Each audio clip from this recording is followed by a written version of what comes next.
Welcome to a special edition of the School Jotter podcast. Today, we're thrilled to introduce the game-changing School Jotter AI Writer, designed to revolutionize how you create content for your School Jotter websites. This powerful new feature not only enhances your creativity and elevates the quality of your copywriting, but it also saves teachers and administrators valuable time that can be redirected towards what matters most, supporting students and running your school efficiently. Join us as we dive into how the AI Writer works, its benefits, and how it can make your website updates easier, faster, and more impactful. Artificial intelligence is revolutionizing education, but not in the way most people think. While everyone's worried about students using AI to write essays, schools themselves are embracing AI to transform how they communicate with families. That's fascinating. How exactly are schools implementing this technology? School Jotter is a leading school website management system, and now it has AI-powered functionality. Imagine editing your school's web pages with the effortless precision of power-assisted steering. You're still in the driver's seat directing the journey, but now there's an added layer of finesse, allowing you to move quicker and more confidently through the curves and corners of content creation. But wouldn't that make school communications feel a bit robotic or impersonal?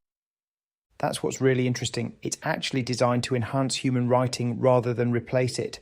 Think of it like having a highly skilled editor available 24/7 who can help polish and refine what staff have already written. So how does this actually work in practice? The system is remarkably straightforward. Staff just highlight whatever text they want to improve, choose their desired action, whether that's summarizing, simplifying, or rewriting, and the AI handles the technical aspects. What's particularly clever is that it's integrated right into their existing website platform. You know what I'm wondering about? What about schools with large immigrant populations where English isn't the first language? That's exactly where this technology really shines. The AI is specifically designed to make content more accessible, taking complex educational terminology and transforming it into clear, straightforward language that's easier for non-native English speakers to understand. Tell me more about the impact this could have on smaller schools that might not have dedicated communication staff. Well, this is like giving every school their own professional communications team. Smaller schools that could never afford a full-time editor can now produce the same quality of content as larger institutions. That's quite a democratizing effect on school communications. Right, and here's what makes this particularly significant. Schools are spending countless hours on communications. This tool could potentially save each staff member several hours per week, time that could be redirected back to actual teaching and student support. How are schools measuring the success of this system? The early indicators are fascinating. Schools are reporting higher parent engagement rates with their communications, faster response times to important announcements, and significantly reduced editing time for staff.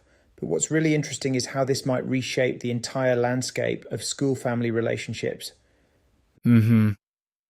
Sounds like this could be just the beginning of AI in school administration. Exactly. And here's where it gets really interesting. While everyone's been focused on AI in the classroom, this kind of administrative AI could actually have a more immediate and practical impact on education. It's addressing a real pain point that affects every school every day. That makes me think about the future implications for educational equity. Well, that's perhaps the most promising aspect. By making clear communication more accessible to all schools, regardless of their resources, we're potentially looking at a more level playing field in terms of how schools engage with their communities. So what should we be watching for as this technology develops? The key things to monitor are how schools adapt their communication strategies, whether parent engagement metrics improve, and most importantly, if this technology actually helps bridge the communication gap between schools and families from diverse backgrounds. It's not just about better writing, it's about better understanding. That's quite a shift from where education technology started, isn't it? Indeed, we've moved from worrying about AI replacing teachers to seeing how it can actually support and enhance the human elements of education. And that might be the most important lesson in all of this. Technology works best when it amplifies human capabilities rather than trying to replace them. Thank you for listening to the School Jotter podcast. We hope you enjoyed learning more about School Jotter's new AI-powered features.